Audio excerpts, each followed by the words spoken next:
Hey guys, welcome back. Happy holidays. We are jumping in today with a brand new video. Today I'm going to be talking about the 10 worst products that I tried in 2022. These are products that you should really steer clear from. They sucked. They were the absolute worst of anything I tried in 2022. Let's jump right into it. Let's go. So this first one's going to be a little bit controversial, only because I used to be a stan, but I really did not like the Banana Fetish palette. I think this palette was a major flop. I really did not enjoy the color story of this guy. Come on. It looks dusty. What is with this pink? Again, another pink shade? Like, how many pink shades do we need in a palette? And there is something about the browns and the nudes in here. They look really dusty on my skin tone. Whenever I did a makeup look with this guy, I ended up wiping it off. The shimmers aren't the typical formula. I would have to say, out of all of the Jeffree Star Cosmetics palettes that I've ever reviewed, ever tried, I believe that the formula started going downhill with this guy. It's just not good. It's just not good. It looks powdery on the eye. It looked muddy. Have you guys tried this palette? Did you like it? What do you think of the color story? For me, it was a no, which is why it made it onto this list. All right, next up on the list. Now, I originally, when I first tried this product, I loved it. I was completely blown away with it. And that is the Haus Labs Atomic Shake lip lacquer, and that is in the shade Rosewood that I grabbed. So when I originally tried this, I made a TikTok. I was blown away. The shininess, literally, after I wiped my finger, the shininess did not come off. It wore beautifully for the rest of that day. The shininess stayed. It was beautiful. It was so good. But this only works 50% of the time. I'm gonna keep it completely real with you guys. Half the time when I try to use this product, even after letting it dry down, I use a fan to let it dry down. Even after that, when you purse your lips together and then lift them up, it literally takes the product right off, so you're left with a patchy mess. And when I tell you removal of this is hard, it is hard. I had to use rubbing alcohol and it was still sticky. While originally I was really impressed with it and I was like, oh shit, a formula that stays glossy? What? No. Because you have to work 100% of the time to be a good product, not 50% of the time. Like I need something that's reliable, and this isn't it. So while it was pretty, while it was a cool product originally, this is definitely a no, and I would save your money. This is on the worst list. All right, up next. Now, I don't even know how this made it onto the worst list. I've probably seen it on every single influencer, YouTuber, beauty person out there. They all use it, they all rant about it, and that is the Dior lip oil. I don't know what it is about this product or why so many people were buying it and ranting and raving about it, which made me buy it, but it sucks. It's very sticky. It's giving MAC lip gloss. The heaviness, the complete stick, if you know, you know. I do not understand the hype. I don't get the hype around this product. It wasn't that nice. Whereas compared to, I tried a different lip oil just recently, the Charlotte Tilbury Magic Lip Oil. Game changer, life changer, totally different than this. The way this makes your lips feel, the way it makes your lips look, it's an absolute no for me. It's too late for me to return it, but I really don't like it. And if you've been eyeing it because like everyone in the world has it, I highly suggest skipping it because it's not good. All right, up next, this is another product that went viral on the internet, so I had to purchase it, and that is the Nudestix Blot and Blur Stick. Now, I could not figure out how to use this properly because when you hear a blot product, you obviously think, okay, well, you put it on after you have a full face of makeup, you've started to oil up or whatever, the pores are showing. So you go in, you know, you lift it up and you go ba. When I did that, it completely swiped off my makeup from underneath. Like, how are you supposed to apply it if it swipes it off? So I'm like, okay, maybe I got it wrong. Maybe I'm supposed to apply it underneath my makeup. It made my makeup pill and sit so weird and funny. So definitely don't put it on underneath your makeup because that didn't work. Didn't work on putting it on top. I even took it out and I did this. I put it on my wrist and then went in with a beauty blender in case just like swiping this was too much. Didn't work.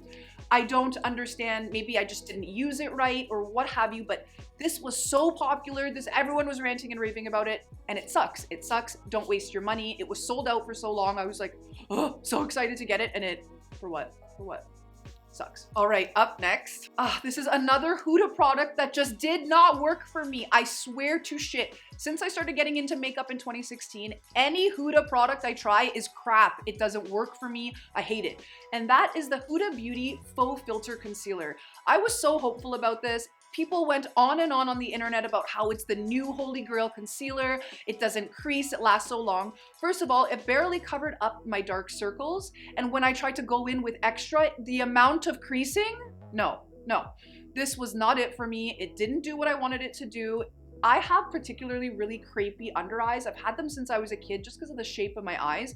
This really accentuated everything. It sat in my lines. I didn't see the hype around it. My black circles were still showing. So Huda Beauty, yet again, me and Huda Beauty are just never gonna vibe. I don't know why. This is definitely one of the worst products I tried this year. Please guys, leave your suggestions for good concealer down below. I'm still on the hunt. Up next, we have the Instant Firm XI by Peter Thomas Roth. I really did not like this. So I was just mentioning I have a lot of crepiness underneath my eyes. So I wanted to find a product that really could help me, I don't know, tighten under there. So when I go in with concealer on top, it'll look bomb. Now, while it did tighten, like this stuff does work. If you have bags, if you have a lot of wrinkles, go for it. But it did not work for what I wanted it to. I wanted it to take away the creases under my eye. The makeup sat extremely funny on top of it. It still creased and it did not do what I wanted. But overall, it does work. But just for me, specifically this year, it's one of the worst products I tried because it didn't do what I wanted it to do for me. So it's gonna be on the top 10 worst. Okay, I feel really bad about this one because they are probably my favorite false lash company ever. I always buy their stuff, but the Lilly Lashes magnetic liner and lashes, they just didn't hit for me. First of all, the Click magnetic felt tip eyeliner, it didn't work. There was no magnetic aspect to it. After I put it on and I tried to put on the magnetic lash, it did not stick. It had a shiny finish. I did not like the little brush tip applicator. After one use, it was already frayed, and you guys know that you have to keep these sharp and crisp if you want a nice eyeliner with them. And most of all, it just did not work. So I'm kind of new to magnetic lashes. I thought, okay, maybe magnetic eyeliner just kind of sucks. No. I bought the Velour magnetic eyeliner, and this stuff was bomb.com. It worked super well, and it was just overall better, which leads me to believe that the Lilly lashes, it missed the mark. The formula kind of sucks. And I'm not crazy about the magnetic lash styles that they have put out. They're not their usual pretty ones, in my opinion. Not my favorite. So this has to be the absolute worst magnetic liner that I tried of 2022. Probably the worst. No, there's actually another liner later on the list, so stay tuned for that. Since we were just talking about eyeliner, I actually don't have this next product here in front of me because I was lucky enough to get to return it. But that is the One Size eyeliner by Patrick Star. Absolutely awful. The formula is awful. The applicator, awful. The minute I put it on, it started running. It finishes shiny. It's very watery. I do not like that. And you know when you put on a liner on the inside and it starts to feather and bleed? That's very much what it was doing. It only took me one try to know that that was the worst eyeliner I've ever tried. I would never go back for it. It was $30. Instantly went back to Sephora. So I'm sorry, Patrick Star. I'm sorry, One Size Beauty or any fans out there.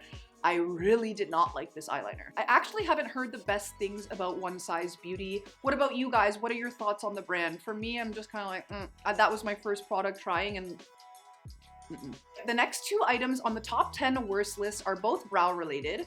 First, this did not come out in 2022, but I tried it in 2022 and it's a no. And that is the Anastasia Brow Freeze Gel. First of all, there's a really big learning curve with it. Like I would put in my spoolie and I'd have to wipe it off and then put it on. It's not like one of those just like you use it and go things. You have to wipe it, finicky with it, and it's just not for me. It didn't do what I wanted it to do. And the worst part of all, guys, look at this. After 2 or 3 uses, explain why it like dried out, it turned white like this. I have literally no idea. But for the price point, for it to go bad so quickly, have you guys gotten this? Did this end up happening to you guys when you tried to use it?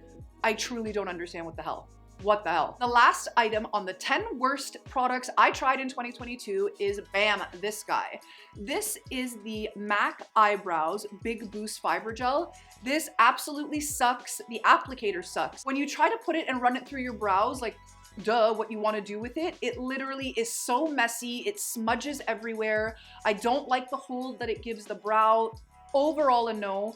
If you guys are looking for I feel like I need to stick with Benefit when it comes to my brow products.